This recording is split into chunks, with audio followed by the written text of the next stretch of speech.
अस्सलाम वालेकुम। आज हम आपके साथ शेयर कर रहे हैं बहुत ही मज़ेदार, बहुत ही टेस्टी चिकन कढ़ाई की रेसिपी। बहुत ही मसालेदार और टेस्टी बनने वाली है ये कढ़ाई। तो इसके लिए हमने 2 टीस्पून लिया है साबुत धनिया और 2 टीस्पून ही ज़ीरा है वाइट।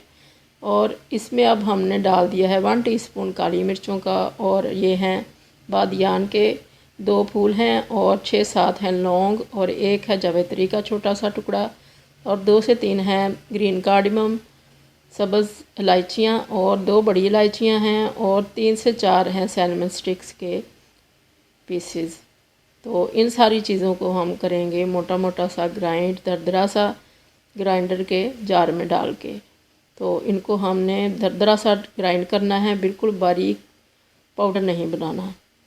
तो इसको हमने तैयार करके पास रख लिया और बाकी की तैयारी अब करेंगे। ये हमने लिया है 1 kg से थोड़ा सा ज़्यादा है ये चिकन। इसको हमने वॉश करके ड्राई कर लिया। इसके अंदर अब 4 से 5 सब्ज़ मिर्चें बारीक काट के डाल दी हैं और अब इसके अंदर अदरक डाल दिया है। तकरीबन 2 इंच का टुकड़ा था ये, जिसको जूलियन कटिंग कर लिया। और ये दही है 1 पाव। और अब इसके बाद इसमें जाएगा गरम मसाला जो हमने अभी अभी ग्राइंड किया है। बहुत ही अच्छी खुशबू आ रही है इसमें से। तो इसके बाद इसमें हम डालेंगे नमक है टेस्ट के अकॉर्डिंग। हमने इसमें डाला है 2 टीस्पून फुल। और नमक के बाद इसमें जाएंगी सुरख मिर्चें। 2 टीस्पून नमक चला गया। और अब ये हैं 2 टीस्पून ही सुरख मिर्चें। और ये हल्दी है 1/2 टीस्पून। और ये हमने 2 से 3 डाल दिए हैं टेबल स्पून वाइट विनेगर के। और ये है 1 टेबल स्पून फुल कुटा हुआ लहसुन। और इसको अब हम करेंगे मिक्स। और मिक्स करने के बाद इसको हम तकरीबन 2 घंटे के लिए कवर करके रख देंगे फ्रिज के अंदर। और फिर करेंगे मसाले की तैयारी। इसको बहुत अच्छा सा मैरिनेट होने का टाइम देंगे। जितना अच्छा ये मैरिनेट होगा, देर लगेगी, उतना ही अच्छा ये अंदर तक जूसी बनेगा। तो ये हमने 4 बड़े प्याज ले लिए। इनको अच्छी तरह से गोल्डन ब्राउन करना है। 1 कप हमने लिया है ऑयल का और मीडियम फ्लेम के ऊपर इसको बहुत अच्छा सा रेड कर लिया है प्याज को। अब इसके अंदर हमने 1 पाव डाल दिए हैं टमाटर गोल स्लाइसिस में काट के और 2 बे लीव्स डाल दिए हैं। अब इसको हम टमाटरों को गलने तक इसी तरह से फ्राई करेंगे।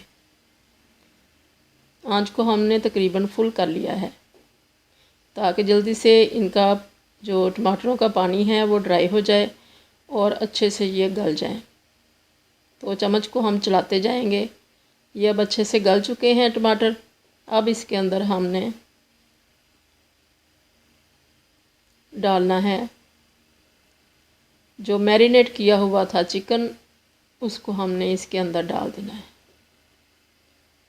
हमने इसको 2 से 3 घंटे के लिए मैरिनेट करके फ्रिज के अंदर कवर करके रख दिया था। तो अच्छी तरह से स्पैचुला से सारा बोल साफ़ कर लेंगे और थोड़ा सा पानी इसके अंदर डाल के तो हम इसके अंदर डाल देंगे तकरीबन 1/4 कप के करीब। इसको हमने अच्छी तरह से मिक्स कर लिया और आंच इस वक्त हमारी मीडियम है।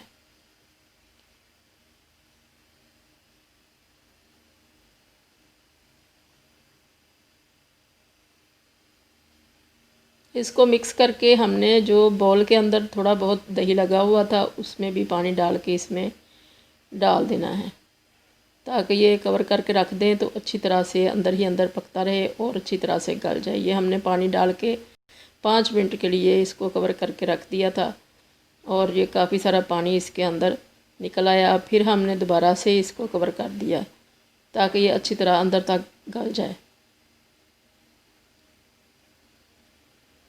अब ये तकरीबन डन हो चुका है। इसके अंदर हमने काफ़ी सारा धनिया और थोड़ा सा इसमें पुदीना डाल दिया और इसको अच्छी तरह से हिला दिया। और ये दोबारा से हम इसके ऊपर डाल रहे हैं बहुत सारा धनिया। बहुत ही अच्छा लगता है, इसमें टेस्ट बहुत अच्छा आता है। पहले वाला धनिया हमने इसमें 5 मिनट पहले डाला था और अब ये हम दोबारा से डाल रहे हैं गार्निशिंग के लिए। और साथ ही थोड़े से इसमें मिंट लीव्स भी हैं। और अब इसके अंदर हम डालेंगे चंद सब्ज़ मिर्चें, दरमियान में से उनको स्लिट कर लेंगे और उनका बहुत अच्छा इसमें अरोमा आएगा। और इसको हम दम कर देंगे थोड़ी देर के लिए। और बहुत अच्छी हमारी ये कढ़ाई बुन चुकी है, बहुत ही अच्छा मसाला इसका तैयार हो चुका है। रोटी के साथ, नान के साथ, जिस चीज़ के साथ चाहें खाएं, बहुत ही मज़े का आपको इसका टेस्ट लगेगा। तो ये बिल्कुल रेडी हो चुका है। इसके ऊपर हमने और कोई चीज़ नहीं डालनी, गरम मसाला इसमें पहले ही हमने डाल दिया है। तो ये हमारा तैयार हो चुका है। तो इस तरह से आप भी बना के देखें। अल्लाह करे आपको ये बहुत पसंद आए। दुआओं में याद रखिएगा। अल्लाह हाफिज़।